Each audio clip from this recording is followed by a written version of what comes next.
engineers here. That's Ducey's the other engineer. Thank you guys for joining us.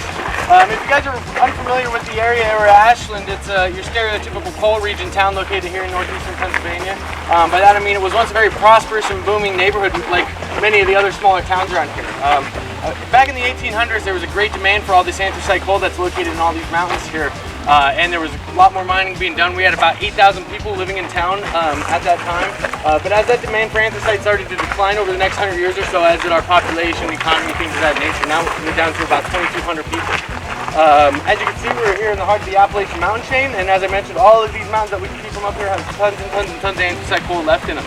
The far one back that way to the southeast, the farthest one you can see from up here, is called Broad Mountain. It's called Broad Mountain because where it does plateau at, it's actually 2 miles wide across, which is pretty significant. So large that's where they decided to build Interstate 81. So if you guys were traveling Interstate 81 up there to get here, then you guys were driving right along top of that mountain. This engine here was built in 1927 by a company called Vulcan Iron Works. They were located up in Wilkes-Barre, Pennsylvania, about 45 minutes from here.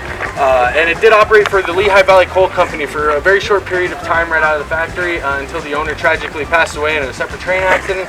And then this locomotive went and sat in the junkyard for quite a while until the Pioneer Tunnel was getting its momentum to open. And then the board, realized we had these tracks left over and we had this little pit out here. And they knew about this locomotive, so they went up there talking to the junk man, and he cut him a deal. He said, "You're never going to get this Loki running, but you can buy it for the scrap price, haul it down there, and maybe make it look nice on your property." And that's what they did, and with a lot of determination, they got it up and running, and now this is its 61st year giving tours, which is pretty amazing.